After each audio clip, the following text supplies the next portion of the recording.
for all of you who are here tonight and for everybody who's watching either live via Zoom or the recording of this. My name is Greg Riedman. You may know me as the president of the chamber. I just wanted to say that I am indeed the president of the chamber, but I'm not here tonight in that capacity. I'm here in the capacity as a citizen who cares about something that I know we all care about because we're here tonight or we're watching tonight, and that is local news. I don't think I need to convince anyone here why that's important, but I think we all share that common interest. I can tell you just one last thing from the chamber perspective. Businesses care about local news too, so there's no disagreement there, but that is why we are here tonight.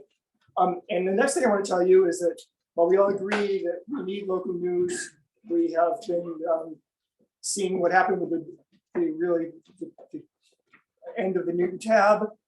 We all realize that there is a need for this void. The good news is that the problem that we have in Newton with the lack of local news is a problem that we have everywhere around the country. All around the country, these kinds of news, we've lost our local news source. It's not a new problem. The good news is there's been a solution for that found in many communities, hundreds of communities, maybe even thousands of communities across the country have started nonprofit news sites, much like the idea of what we're going to talk about tonight, or independent news sites, because people realize how important it is to them. So we don't need to reinvent the wheel. We just need to follow the best practices and things we learned from others, make decisions that make sense for us. But this is not something brand new that we're inventing. We're just going to give it our own version of that. Tonight, we're going to share with you a vision that's been created by a group of people who've been working, so all citizens, no elected officials, working hard to think about what we could do and how we can do it. It's actually been a conversation that some of us have had that predates the pandemic, but really accelerated when we knew that the tab was going away. The really important thing that I want to stress about this vision is it's just a vision at this point. There are a lot of decisions to be made.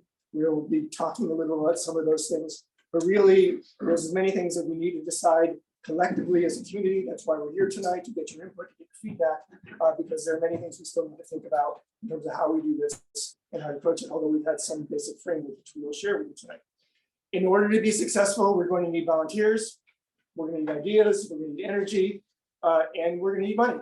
We're going to have to raise some money because this is, news costs money to create content. Finally, I just want to share with you 6 things that we have decided, really just this sort of framework that I think we can all agree with. First of all, we've thought about it long and hard, but we're talking about an online news site. It is just too expensive and too cumbersome to try to do a print newspaper at this point. Someday, maybe not, but we're talking about an online news site. It's only going to make sense at this point. Second one is there's a really big role in this whole enterprise for volunteers, including raising money and creating this thing. But this is a really big one. At the end of the day, we're looking at content created by professional journalists, paid professional journalists. And we want those professional journalists to have the sole discretion over what the content is.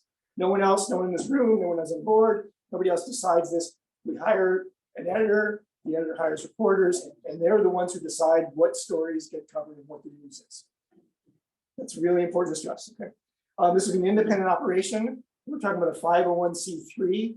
By law, we cannot endorse candidates. So there will not be endorsement of political candidates here. Part of it. Any other decisions about opinion pages or columns and stuff is the kind of things we'll work out. But really important to say, this is not about endorsing slates of candidates. This is not about that. We're not allowed to do it if we wanted to, but we don't want to. That's not the goal here. What we want to also acknowledge is this is Newton. We're divisive, much like the country. We have lots of divisions in terms of how we feel about things. What we want to create, what we need, same thing the country needs. We can't solve the country's problem. We can solve our problem. Is a common set of facts. We need a common set of facts of what's going on so that we can then go off and argue or disagree or whatever, or talk about or advocate for our positions. We need common facts, and that's what this is about. This is about creating an independent, unbiased site with a common set of facts that we can all then decide whether we like this thing or don't like this thing or whatever. So it's not about creating another Village 14. It's not about a Facebook group. It's not a listserv. Those things exist in the universe. We don't need to create those. We'll let them continue to run and let those groups and Facebook groups or Village 14 or other blogs have, and people can disagree and everything. This is a common set of facts we can all go to get the same basic information. Finally, our goal, just to summarize here, is to put in place a business plan, which is a lot of what we're going to hear about tonight, to raise money, to build a website, hire an editor, and then get out of their way and allow them to do their job, which is the thing that we need in this city. So that's just my summary. Give you an idea of what's happening tonight. We're going to hear from a few people who've been involved in setting up. Also, really, first up, we're going to hear from our good friend Marjorie Aarons-Barron, who many of you may know. You may recognize her from years at WCVB TV, where she was the director of editorials. She's been involved with the Phoenix and HDH, WGBH, and the 10 o'clock news. But interestingly enough, her roots are much like the rest of us. She grew up down the street, and she was an editor of one of the earlier newspapers, and she'll tell you a little bit about that. We're also going to hear from Matt Hills, former school committee member, and who's now on the State Board of Education and a resident and active in many years. And then we're also going to hear from Allison Kessler, who's another member of the board. Matt is a member of the board, Allison's a member of the board. And then finally, Rana is going to speak a little bit to tell you about the plan. So we'll have a chance for your questions and answers. So please welcome Marjorie, who's going to tell us a little bit, give us a historical perspective.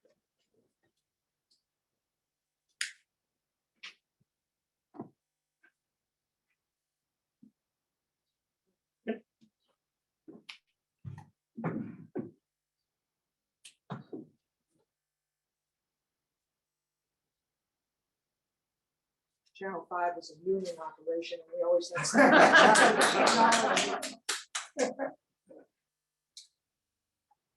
40 years ago, the city of Newton had 4 local newspapers: in the Newton Times, the Graphic, the Tribune, and the Tab. Residents had to work hard to be uninformed about community activities and local government. As a founding writer of the Newton Times, I thought, of course, local news would endure the inky version of local Cracker Barrel conversation. How wrong I was. And in all my years of broadcast journalism, there were similar declines. Last month, our one barely surviving paper stopped printing. And as Greg mentioned, this is happening nationwide. Consolidation by vast chains and hedge fund investors demanded efficiencies of scale, a euphemism for laying off reporters and shrinking coverage, hollowing out the journalistic product to the point of extinction. You don't need me to tell you what a downward spiral it has been. In such journalistic wasteland, how can we know whom to vote for if we only have politicians' press releases and newsletters, however informative their personal perspectives? How can we participate in the electoral process if we haven't watched what they're doing in between elections? Professional reporters are the liaison between those officials and the rest of us going about our business, earning a living, raising our children, just leading our daily lives. Those reporters are the ones who cover the mayor, the city council, the school committee, and also police and fire departments, public health, inspectional services, public works, as many parts of our city as humanly possible. Ideally, coverage goes even further. It's also high school sports, the arts, new local businesses, and all those milestone events that make up the fabric of our community. And it would cover all demographic groups, ages, partisan affiliations, all those elements that both differentiate us from one another and, taken together, pull us into one diverse and vibrant city. A year ago in my blog, I wrote that maybe it's time for some civic-minded Newton residents to take a page from history and create a substantive, locally owned and operated Newton paper for today, even if that paper exists online only. And that's, of course, what this meeting is about, a new nonprofit news publication. The founders want your ideas, your energy, and your involvement. Oh, and lest anyone worry, I am not on the board. I'm not writing for the Newton Beacon. I'm not looking for a job. I'm simply hopeful that our thirst for fact-based news, the fodder that helps a municipality run well, according to the needs and desires of its citizenry, will be satisfied by this nascent online publication. If you all care about the quality of this initiative, If you care about the quality of our hometown and of the decisions affecting our lives, speak up and speak out constructively. You have a right to know what's going on in our community. It will take a new news publication to ensure that very precious, all important right to know.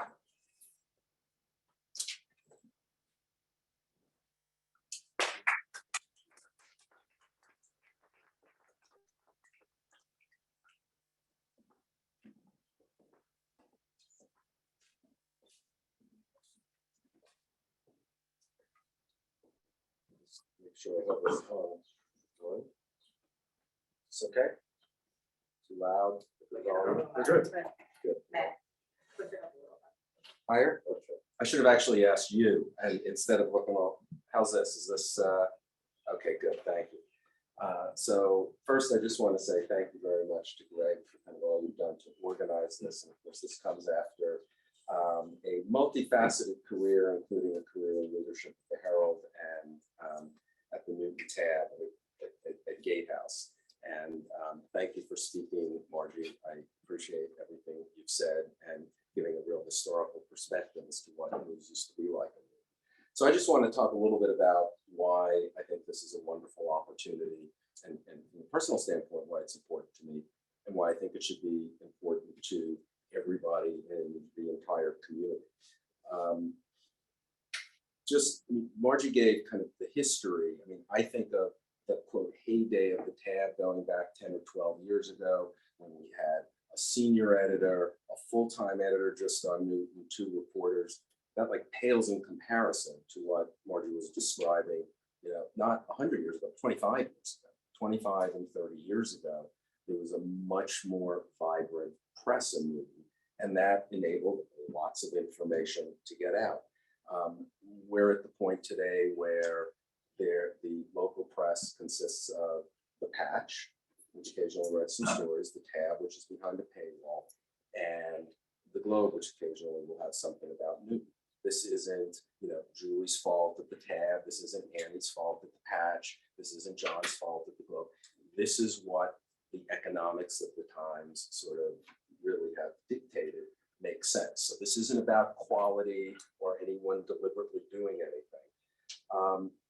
This has been coming for a while. We didn't just wake up one morning and find ourselves in this situation. There was a group 3 or 4 years ago that got together and we tried a couple of things. This was Greg and a number of other people who were involved in the effort now. We tried to work something out with New TV, which didn't work. We were quite excited. We thought we had worked something out with the Globe for more coverage of Newton and some things that we were going to provide, and that didn't quite work out. So where we are now is we've tried what I think of as the paths of least resistance, working on an existing platform. And we're playing what we think is our next and probably last really strong card to play. And that's having an independent, community-sponsored newspaper. And I can't emphasize enough what Greg has said. This isn't about endorsing candidates, and although there'll be decisions to make on this, this isn't about taking positions on all sorts of things in the community. This is about newspapers. This is about having a paid editor, paid reporters to deliver news for the community, which would be an unusual and really welcome thing to have in Newton on a regular basis now. So there's kind of good news and bad news about where we are now with this card to play. The bad news is it's not the path of least resistance. We need to organize. We're going to need to fundraise. We're going to need to set up operations. The good news is when we do this successfully, and we will, we're going to be in control of our own destiny. We're not going to be dependent upon the Globe to decide to continue to cover us. We're not going to be dependent upon any other organization. If we can get this up and running the way we believe we can, we have to get the economics right, which will, as I said, involve some fundraising. But then we're just dependent upon ourselves to make sure it continues. And that has risks because anything has risks, but it's a wonderful thing. We just have to climb up the hill to get there. And a lot of effort has already been put into that with a whole lot more to come. Couple of other things I just want to talk about. There's a range of people involved in this. I've known a number of these people for a long time. I've known Ann Warner, as lots of people have, for probably 20 years. Greg and Rana for 15 years. Allison for a number of years. I'm not sure who else I'm forgetting on the call. This is a really good group of people that have been active and involved in the community, sometimes on similar issues, sometimes on entirely different issues, over the course of a lot of years. We agree on some issues, we disagree on some issues, and life goes on. It's the lens through which we view each other is ones where is lenses where we work together on a whole range of things. So I would just say this is a good, diverse group of people. This is not about political balance. This is a newspaper that we're talking about here. And so far we're working together very well to get this thing off the ground. It's, as I said, still a lot of work to do. So I'll just close with a comment I made before. There's work to be done, but it's a real opportunity to grab control of our own destiny and make sure that we have sources of news, a source of news here in Newton, where we're not just dependent on newsletters from elected folks, newsletters from other people in the community. We actually have paid reporters. What a quaint idea to deliver news to us. And I'm excited to give this another try. I hope the third time is the charm, and hopefully the path of greatest resistance turns out to be just wonderful. So thank you all.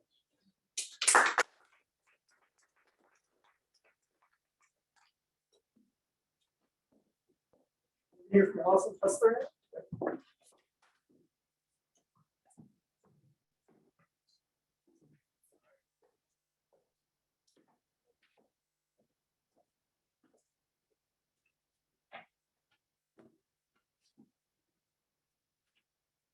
Over here. Right here, great. Hi, my name is Allison Kessler. I've lived in Newton over 17 years. I'm a small business owner, and I currently have children in the Newton Public Schools. I love the city, and I'm proud to be part of this community, and that's why I got involved with the Newton Beacon. I realized over living here over a number of years that local news doesn't get there very easily, and I believe that some of you might feel the same way, which is why you're here tonight and online. I don't know if many of you know this, but the Newton North High School boys and girls track teams are state champions this year, and they have been for over 20 years. Did you know that the Newton North dance team, they're also state champions this year? I'm sure you've driven by a new restaurant that looks like it's about to open and wonder what kind of food they're going to serve or when they're going to open. Perhaps you've driven to work, taken a detour, and wondered why that road has been closed and why it's been closed for so long. If you or your friends don't know, it ends there for a lot of you. Not knowing extends to many aspects of Newton life, and I don't need to continue that list because you all have your own lists. Social media, and I include various blogs and email lists, has filled that gap a little, but we have to consider the source when we hear what others consider facts. And that does fill the gap a little bit and tells you what's going on. One of my new friends on the board of the Newton Beacon calls what I just described to you an information desert. And hearing Newton referred to as an information desert makes me sad. The damages to a community when it's an information desert are just incredible, and it doesn't have to be this way. We need to know about Newton stores and restaurants so that we can help them thrive, and they in turn can give back to our community. We need to know about the school wins and not just the losses. More of my neighbors would keep their kids in public schools and support them if they heard more about how the students in the schools are succeeding and excelling. We're so lucky in Newton. We have an involved and passionate community, and we show up. And that's what you're doing here tonight. This paper is going to be a tremendous effort. We're going to need a lot of help, and we're going to need your help, and we're going to need your help. I believe in the individual strengths of this powerful and this passionate community, and I hope that we can all work together and get it done. And that's why I'm here, and I hope you can all help and contribute and get the paper off the ground. Thank you.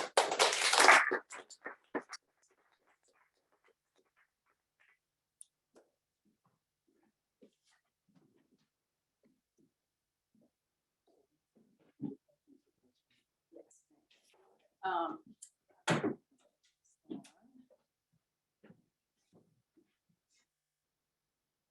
is that good?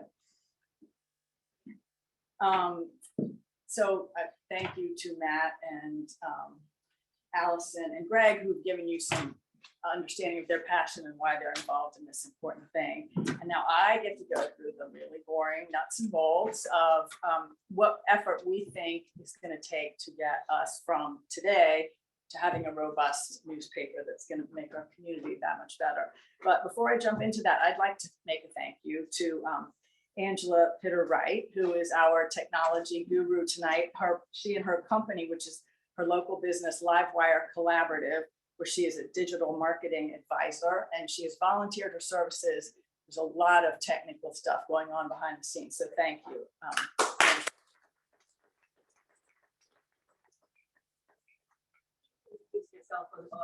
Oh, and I'm Ronna Kidwell. Sorry about that. So hopefully the information I'm going to share tonight will answer some of the initial questions that people have and possibly raise additional questions. And I think one of the biggest answers you're going to hear tonight is there's so much to be worked out that we don't have a ton of answers yet. But that's the next phase of the work. So if we could advance, I think the next slide.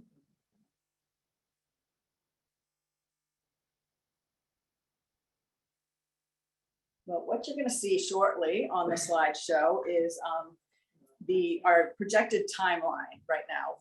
From this moment, based on what we've been planning and thinking about, what we think it's going to take to get to having the paper launched. And the first phase, there's a lot of work that's already been done, which I'd love to make sure we get credit. There's been people involved in this for a while now. I'm a more recent addition, but there's been a ton of industry research done about nonprofit newspapers and what's been successful and what they look like behind the scenes. We've formed the corporation, the Newton News Foundation, Inc., which is the nonprofit that will be the owner of the paper and manage the paper. And we have submitted the 501c3 application for that. So that is underway, and hopefully by the end of this year, we will be a full nonprofit. We are also in the process of finding a fiscal sponsor so that we can start raising money before our 501c3 is approved. We've written up a mission and vision statement. The board of directors has been formed, and now we're having these great community meetings to help get people informed, but also find people who are interested in helping out. So what we're calling phase one is really our planning phase. And we'd love, as you can see, to have that all take place over the summer. In looking at our timeline, we're kind of backing into things. To launch a paper, we need to be able to hire people, find office space. To do that, we need to have money. And in order to have money, we need to have more details worked out. People don't want to give us money until we have a little bit more clear plan. So there's these various work streams. We envision having small working groups that would work on these various things, ironing out the details over the summer. The stuff like the operations, the costs, what the costs are going to be, the budget, the fundraising, what the editorial policy is. People have referenced that, and we want to have a very clear policy in writing to demonstrate how we're going to avoid actual partisanship or the appearance of partisanship. So in September, once we have a really well fleshed out plan from our working groups, or sometime early in the fall, we would like to launch into the implementation phase, which I think is on the next slide. And that is, starts with the fundraising. We'll have a great plan and we'll start fundraising. And having a little money in the bank is what's going to enable us to start hiring, do HR and legal contracts, secure physical space. There's a lot of startup costs associated with getting the website up and running, et cetera. So that's what we hope to happen starting in the fall through the beginning of next year. And then phase 3, which will start end of December into January, February, is the launch phase. So where we will get all the hired people in place, get everything up and running, and then be a fully live Newton Beacon newspaper.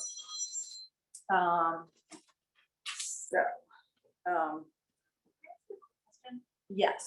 My name is Jessica Benjamin. I've worked for 4 newspapers. 3 of them are independent. Only one was in Boston. And I just wondered why we were going to pay for office space when publications like Boston Magazine are on rent right now to save money, and that seems like Well, an odd thing to spend money on. yeah, I will go back to the planning phase where those details are going to be worked out. You know, there's a lot of opinions on, do we need some space? And we would certainly not be looking to hire, to rent, you know, nice high-rise space. If we could find something in a church, a lot of the churches here have looking to rent out some space, something really inexpensive. But, you know, there's just, you know, not everyone agrees on whether there is benefit to having people be able to be in one place. So that is one of the, as I said, still to be determined. We expect that to be worked out in the planning phase under the operations work stream to make a firm decision about that. And we'll be looking for people's input.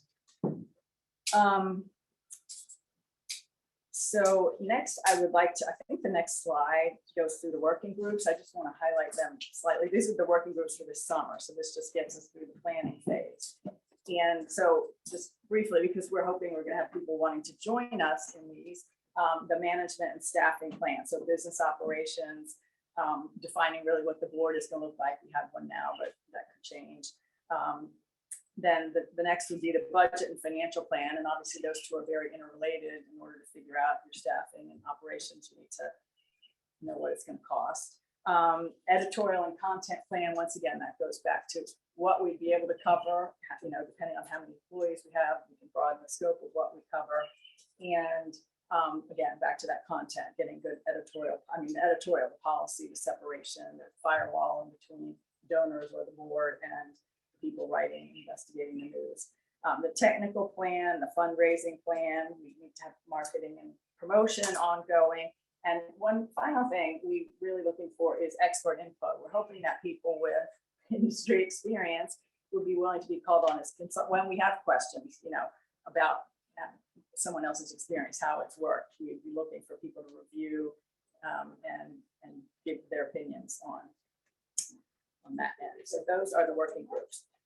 The next thing I wanted to touch on is the budget, the financial estimates, and that again, we've had the person who's really done the research on this is not here tonight, but you know, tons of looking at other balance sheets, income statements of various nonprofit publications around the country in different sizes, community sizes. We feel like we're going to be looking at around $100,000 in startup costs. And then we're hoping to have an operating budget for year one of $300,000. And that would include that. So that, you know, covers salaries and benefits, payroll taxes, marketing, office expense, utilities, legal, accounting, and that we would hope that would cover 2.5 FTEs for the first year. If we raise more money, we could do more. And then that would include one person from the business side. You know, we need someone to run the business, and then 1.5 FTEs would be the writers, and we would then rely on freelance to help fill in the gaps there. And hopefully over time, the goal is to replace freelance journalists with full-time or, you know, with on-staff journalists. And we're looking at our projections show right now that by year 3, we would think the running cost might be $425,000. So we're going to need a lot of community support for this, but we have a very generous community. So, yes. Do you have a model at all in mind of advertising revenue? So again, to be worked out. Repeat the question. Oh, so yeah. So the question was whether we have a model, and this was actually been asked in the chat. And I should say to the people online, we are going to have Q&A, more Q&A at the end. So that would be the time where we will make sure to cull all the questions out of the chat so that everyone has a chance to ask questions. But this one has already come up, and whether we intend to sell advertising, right? Which is again something. What's content? Well, I don't want to debate it right now. I'm going to say it's one of the things to be worked out, and what we need to decide: selling ads versus just taking business sponsors. And there's I should pros tell and you my cons. background was 4 years at the tab working for Russell. Okay, and now thank I'm you. in Boston Magazine. All right, so that will definitely be on the list. It's under the list of stuff that needs to be worked out in the business plan and bit. And so finally, we wanted to emphasize that people have already said this, a local paper with in-depth investigative professional reporting. But we also envision, we hope to have room, we do have room, we hope to have community content included, that we will be able to take community contributions And that's all how that would work and how those things would make it onto the paper would be still to be determined in our content plan. So I think that is everything I was going to cover, and I'd be handing it over to Alan Schlesinger, who is going to conduct the Q&A. And again, for people online, we will make sure your questions get in there, and people here also.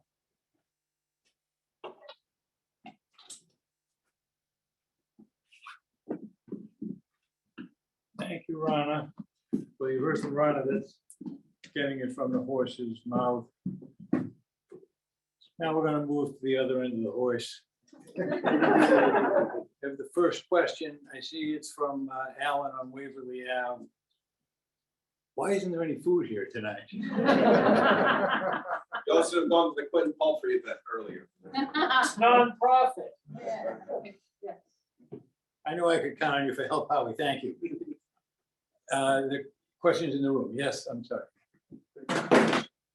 So my name is Richard Greenack. So there's been an emphasis on professional reporting, but I think that isn't there an opportunity for people and the citizens to actually write some of the content that might reduce costs? So, for example, the high schools have kind of newspapers which conceivably could result in input into this, or citizens could contribute articles. But it's certainly one of the great problems of the tab at the end was just not having very many letters from citizens. So is this be part of it? This might be a way to reduce costs also. Yeah, I don't think it's. Alan, please repeat. The question is, can we use citizen input on content also? Is that? Yeah. And so, because we have things like the high school, and the answer is, yeah, I mean, why not? We have reached out to the Brandeis journalism program, Neil Swidey, the Newton resident, and asked him to refer people to us who might be able to help us. We did get some correspondence from Northeastern in the last day or two. So we got a lot of schools, a lot of journalism around here, a lot of people. And the content generation and moderation is very important. I think the letters, which we can monitor as a newspaper does, very important citizen contributions. And one of the things that the content subcommittee is going to have to work on is what do you do for op-eds? What do you when are there editorials? Do we allow people, under what circumstances, to what extent do we allow people to write op-eds? I mean, we wanted to. What we've been doing in the last month is broadening the circles. The circle was 5 of us, and then it was 20 that we had in some Zoom meetings, and now we're at wherever we are. Very, very happy that people could be with us. How much thought have you made in making this a multimedia site? I think if it's heavily text, it's going to fail. Most of online is going pictures, videos, things like that. Well, anyway, I wanted to welcome you to the expert input and industries and professions working group.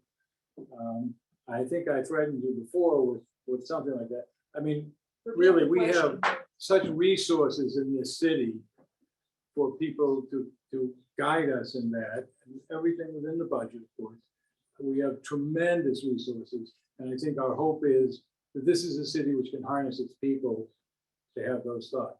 Allison is next to you, and she's done, she's overhauled our website, the presentation for tonight, and it's amazing what she's done for us in about 2 weeks. So we think we have the people, and thank you for volunteering. Yes. So I wanted to ask, I know the word freelancer was mentioned, and I know, sort of the business model of the people who are creating the content, that's obviously a function of the economics, but a lot of times with freelancers and publications, they're doing content aggregation. So they're going on social media, they're going on newsletters, and they're sort of pulling tidbits from here and there and sort of publishing it into whatever the publication is. So is the idea to do more shoe leather reporting, getting people out there to create their own content? Or are you trying to aggregate from other places? Like, what is the source ideally of where the content's gonna come from, and what the expectation is? You Repeat told me the your name. The question is, are we going to engage in aggregating or original writing content? There's a lot of sources of aggregation out there. No, the content group has to figure that out. I don't think we're opposed to aggregating. I mean, for example, Amy Sangiolo does a newsletter every week with a schedule of exactly what's happening. Would Amy let us, would we want to, and would Amy let us link to it?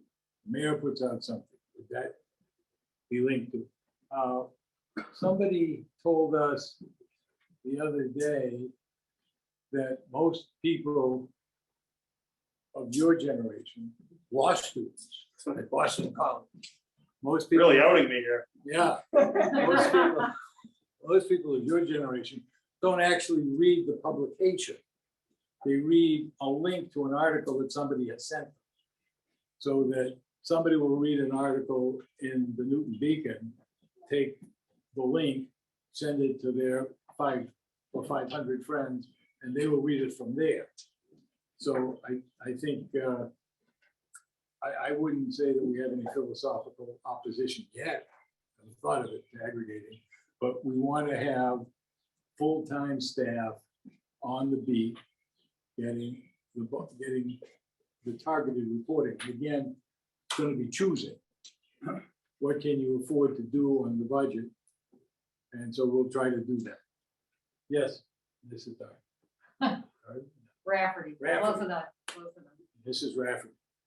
This is more in the format of a recommendation than a question. But a lot of nonprofits fail ultimately because they don't put money into fundraising. And so when you're describing who you were going to have on your staff, who you're going to hire, et cetera, you mentioned the business person. Is the business person going to be a fundraiser, or are they going to be more keep track of the accounting? Because my recommendation is that you really need a fundraiser, or there will be no money to keep track of. Right. And that you have to do that at the beginning, not later on down the road. So that would just be my recommendation. Mr. and Mrs. Rafferty are the horse's mouth on nonprofit fundraising. They have considerable experience raising a lot more money than we even hoped to do. But the question was whether we would have professional fundraising. I think we would probably have it in the fundraising line of the budget.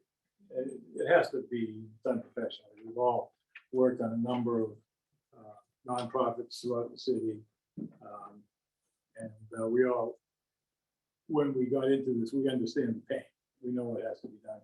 And we were joined in one of our calls by Beth Tischler, who is it's raised money for and from most of us for a long time. So we can, one thing we can find in Newton is people.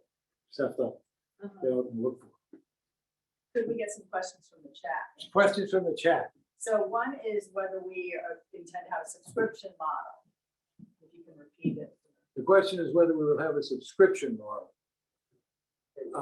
I would say we are thinking currently that the revenue received from a subscription model would not make a sufficient dent in the budget to justify turning people away from the content. Is that fair, Greg? Fair enough. The key though is we're open. The other thing is on the subject of advertising, we have consulted with a couple of experts. And when we do the numbers, if we were in 1,000 households, you wouldn't get much revenue. It just doesn't add up. 30,000 households. You're failing anyway. What'd you say? If you're in 1,000 households in Newton, you're failing Well, it anyway. depends. See, we don't know how, she says if we're in 1,000 households, we're failing anyway. At 5,000 households, the revenue would be hard to justify trying to get the revenue. However, again, we have not ruled anything out. I think if we could take a $350,000 budget and find $50,000 worth of revenue at 75, the model tells us it might be able to do. Don't know if it'd be worth it or not. But Can that I doesn't, try to answer that too? So the reality is that, there's not a lot of money in the advertising as you know it on the web, but there may be directories, there may be other opportunities, there may be legal ads, there may be other opportunities where there is revenue, So that's one of those things where we want your input, we want your advice and your suggestions, and we will see where we go. And we'd love to hear from experts like Eric Benjamin and others who can help us think about those things.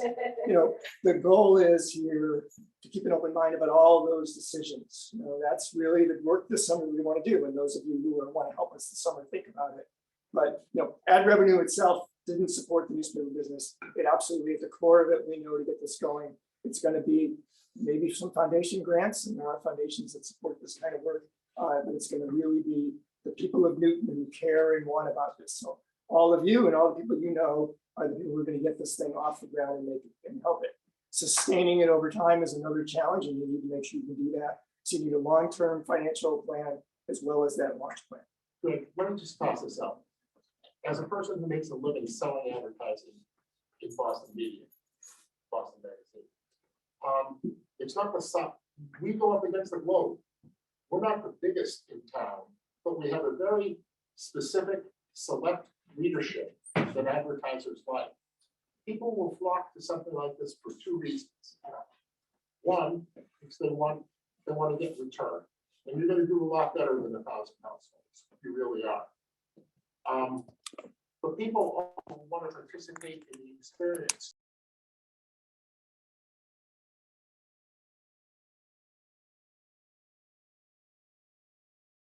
that doesn't feel right for a nonprofit. Well, I think Marjorie, I think maybe the Newton Times updated to the current is maybe a better model. But so I think it's a community effort where the board of directors wants to be proud of what the output is in service. And if I could just add, so we, as I mentioned on top, first, a couple things. One is we haven't made a lot of decisions yet. And that's, we'd love to hear and we recommend and appreciate the ideas here today. One of the things that we really have learned a lot, or can learn a lot from, is from all these nonprofits that exist around the country that are doing this. There's nothing we need to invent here. We can look at best practices. We can look at sites and see, what we want. The other thing that we feel have been very impressed by is this group called INN, Independent News Network, which is a nonprofit group that hundreds of these nonprofit news sites belong to. They have very strong ethical guidelines.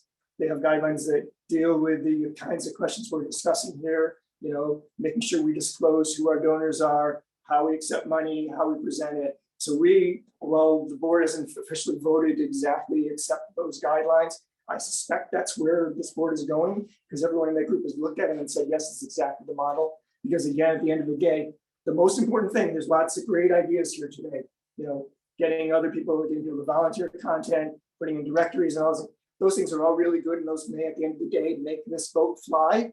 But at the end of the day, the core is we want somebody at City Hall to tell us what the heck's going on when it's a pandemic and schools are closed and you want to know why they're closed and you want to know what's going on and you're trying to understand it, and your only route right now is somebody's Facebook page that tells you maybe one perspective of it, somebody who watched half the meeting, somebody who stayed up all night.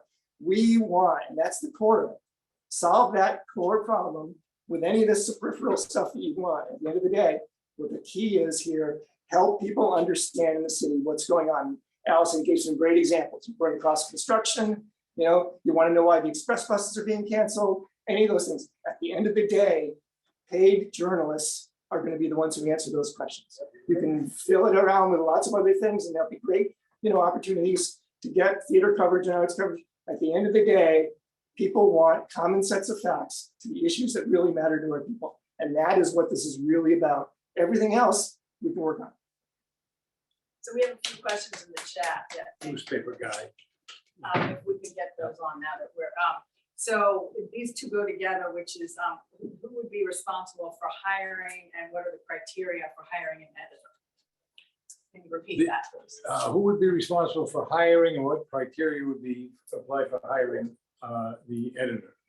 Board of directors will be responsible for hiring the editor. The criteria will be someplace in the management plan. The working committees that you have, 1, 2, 3, 4, 5, 6, 7, 8. We are proposing that these working committees meet over the summer. And when Greg says we haven't answered a lot of the questions, we always have a choice of either coming to the community when you have the answers and it's all baked, and you tell them what you want to do, or before that, when you have to say, I don't know. So for tonight, we need to ask you that I don't know is a good answer. And it's probably going to be answered or addressed in one of those committees. And that's what we're doing, recruiting to answer the questions that you're asking. Ron. Another question was, what would be the composition of the revenue stream, the fundraising stream, which I can help speak. I mean, if you have the list in front of me, what we've talked about. Where we thought we were going to get it from? Yes. Sure, come on up. Who knows?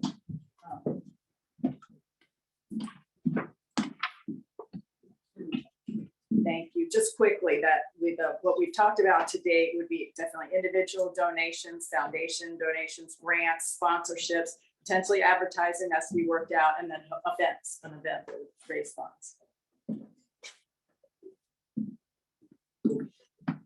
And one very important question in the chat, it's really the best question that we've had so far tonight, which is, if you want to be involved in helping out, what do you need to do? If you want to be involved, what you need to do, that's a question from the chat. It's not really from the chat, she planted it. Send an email to The answer is that newtonbeacon.org, there's an email there. Allison is very effective in collecting those, and yes, that's what it's. And well, we'll also be having an outbound email to We everyone who's have been involved. everybody whose email we have on the Zoom, because they got the invitation that way. Anybody who's here, we want to be able to contact you. We need to fill X people on ×8 on these committees. And it's just very important that we get the community input. And I think it's going to be, we're really easy to reach. And any of us, I mean, Ann, Warner, Joe Hunter, Matt, Allison, Rana, and I are really easy to find. So we're happy to talk to you. Yes. So you've spoken tonight about wanting to have a vibrant news and journalism ecosystem in Newton, and you created something called the Newton News Foundation. Will that foundation fund other nonprofit, nonpartisan startups that will inevitably crop up in the same era? The question is whether the Newton News Foundation will fund other initiatives which might be related or further the cause or support local news and other contexts. Is that fair? Okay. And the answer is we heard it said before. We have not made a decision on that. It is within our purposes. The corporate doctrine allows it. We've heard you say it before, but I don't know that we've adopted it in any way because we haven't adopted much of anything. It's possible if one route doesn't work to try another.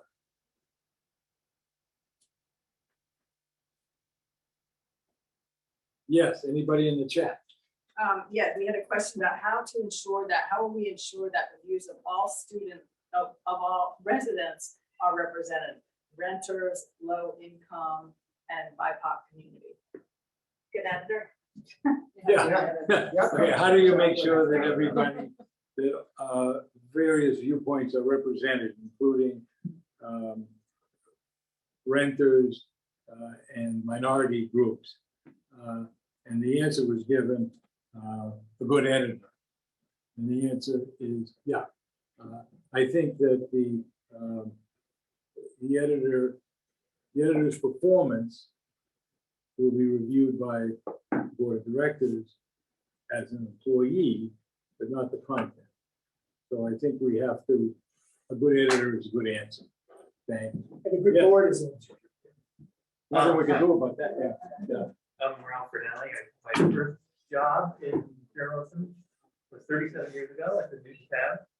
I had a 30-year career as a journalist, and now I work at Kennedy School, including with the Shorenstein Center, where they're doing a lot of cutting-edge research on nonprofit news funding. So I'm hoping to help out. I wanted to push back a little bit on the best way to ensure coverage of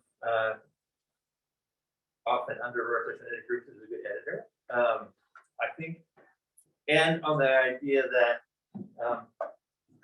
hiring professionals is some sort of panacea. I think there are a lot of professional journalists out there, and there's a lot of bad journalism out there. So professionals, and I say this as a former longtime media professionals, aren't really a guarantee of anything. What you're finding a lot of news, independent, local, nonprofit news organizations doing these days, it's kind of creating a new model for transparency. And this is a suggestion for the committee on ethical guidelines and content too, is to have maximum transparency and involvement with the community that you're covering. Some people are doing community advisory boards, other people are pursuing other methods of transparency, where you really say, okay, this is where our money comes from. These are our guidelines for what we cover.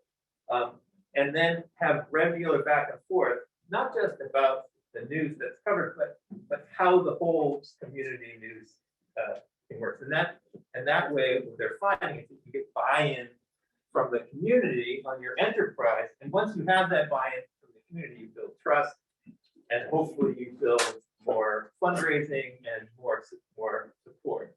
There was a survey, I believe it was by Pew a few years ago, about what helps determine people's trust in news organizations. And the #1 answer was where the money comes from.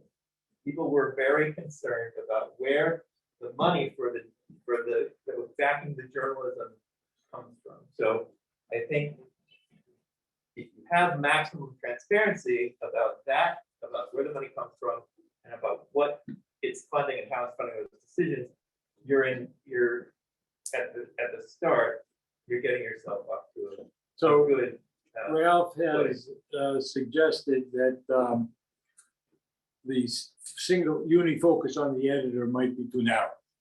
That a source of credibility is I'm going to paraphrase.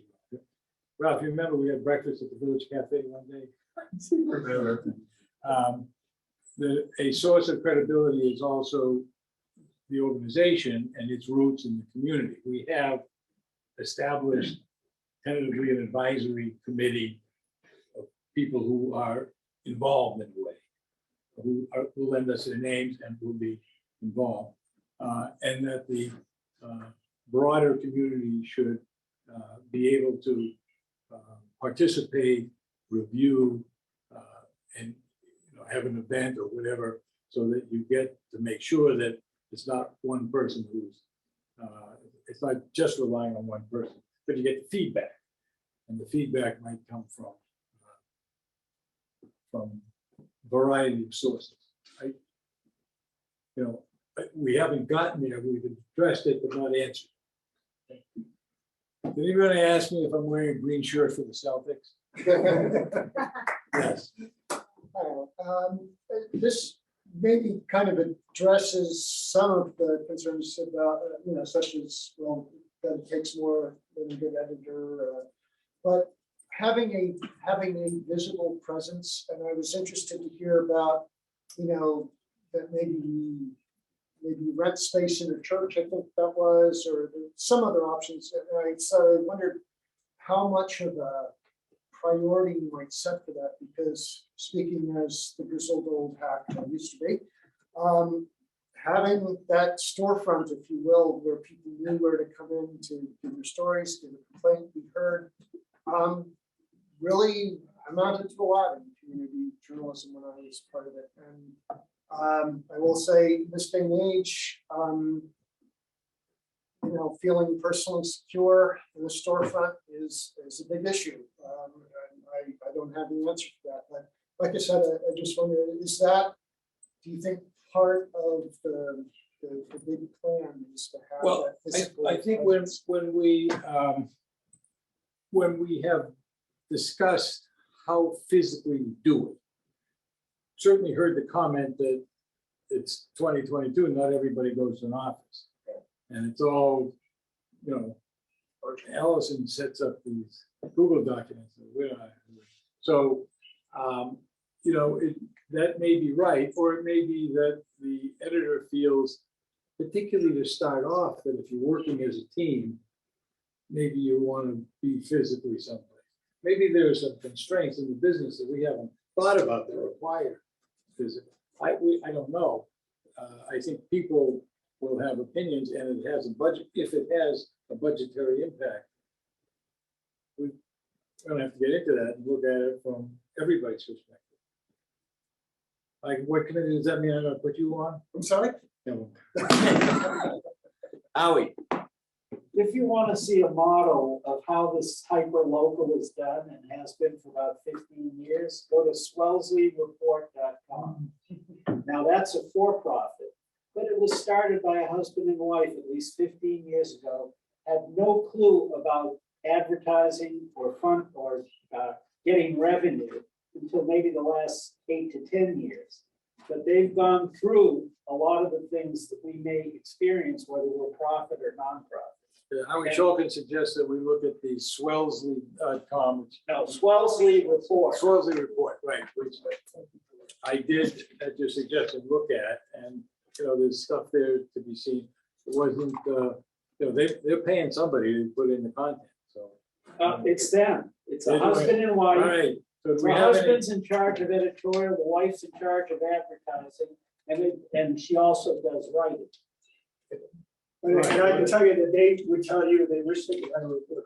Yeah. So the guy in Provincetown talked to us, and it's a husband and wife, and they pretty much do it all themselves. And I looked at the 990s, the tax reporting forms. They said, correct me if I'm wrong, but it looks to me like you haven't been paid in 2 years and you've lost $350,000. Wow. He said, that's about right. Oh. Well, you also have, like Wellesley, demographics that will be attractive to sponsors, advertisers. whatever- Right. Well, I whatever you think, want to call it. I think one of the things that we've got is we've got Newt and the people, and I think it gives us a leg up. I will say, I know Wellesley probably as well as anybody in this room, it's part of the chamber, but it's a lot less complicated as a government. It's not Oh, the sure. same- It's not the same level in terms of the It's number not of meetings. half the size. Are there any questions in the chat? I think Wait, we've gotten them so far, yeah. Yes. Mr. Bishop. In terms of the editorial content plan, we were discussing it a little while ago. I do believe that when you set it up, you may look at things that we used to call beats, and you will define 6, 7, 8, 9, 10 areas that you will follow up, like the courts, city politics, the community, schools. You'll define these, and that will help shape how the content will evolve. And so Mr. Benjamin says we may have segments, which he calls beats in the lingo, of City Hall or sports or something else, which could be defined, and then people will follow. Sure. Yeah. I think some of it may be controlled by how many staff you can hire with how many dollars. So that's decisions. We know we want to cover everything, and we know that we may not be able to. If there's, are there any other questions? A couple of that, I'll ask my own. Yes. Oh, you can go ahead, Greg, because you had your hand up. No, I'll let you go first. Okay, yeah, so just basically, in case anyone knows, I'm Terry. I live in West Newton, and I'm just wondering, so obviously, as a 501c3, I know the paper that the Beacon would be able to make endorsements, and to be brutally honest, I should say, someone as extremely partisan as I am, I think that's for the best, only because, the goal is to ensure that we have trust and buy-in from the community and, endorsements. And considering how divisive it is, probably would not, be a good conduit to that. But I was just wondering, like, how do you plan to cover politics in Newton? Because obviously, I think as some of the speakers have already said, there's a lot of divide in the community, whether it be development or even on other issues such as policing. And I was just wondering, like, how would the Beacon approach that? And would there be like specific editorial guidelines for like opinion writers or people who are expressing their own personal view on, say, on a certain political topic, say like affordable housing? Yeah, we haven't gotten, I think we know that those, you can't walk away from issues in the city. You can't not cover them. But we want to try to cover them as news. Now, what will be the input from third parties? Don't know. Want to talk about it, have to talk about it. And it's important that it be there, but we have to cover it first and foremost as news. Greg has said a common set of facts. We have to get to a common set of facts. And that's the goal of the newspaper. What we can include, and we certainly hope that it has a broad base, a broad appeal, and something that everybody will dislike.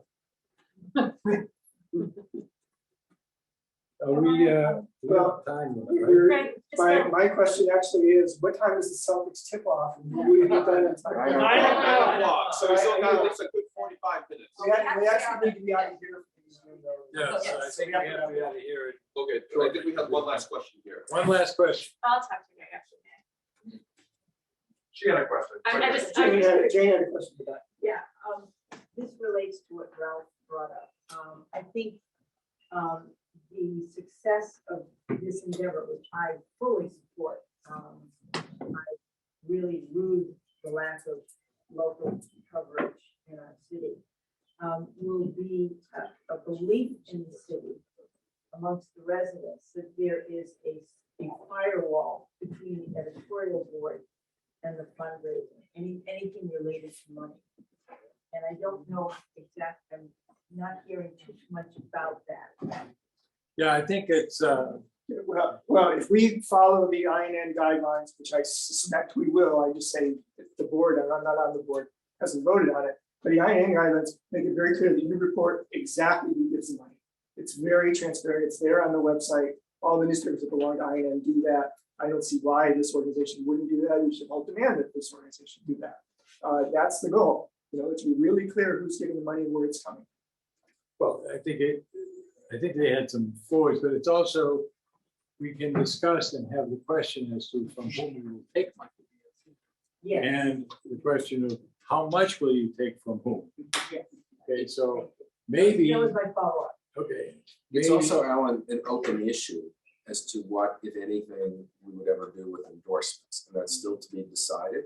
But the guidelines actually speak to this. So there's the transparency on the money, but there's also the where we go with it all with respect to endorsements. And Well, so on the money, as far as I can tell, it will always be to our advantage to say who's giving us money, because by listing the names of those people, you get the other people. There's not gonna be any secrets. And Matt raises that we also have to have a policy on endorsements. and editorials. Editorials, what we will editorialize on. As Greg said, you can't endorse candidates. The 501c3 rules prohibit that. And I should, by the way, send a shout out to Amy Siegel, Wilmer Hale. We got Wilmer Hale representing us on the 501c3. So going for the top. Yes, discussion. What kinds of issues do you want to discuss and what do you want to just not deal with? All right, if we're good, then I think we're good. We do have to clear out of here. I want to thank the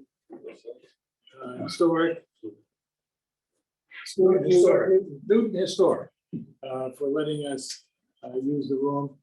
Thank all the people for coming tonight. Special shout out to the caterer.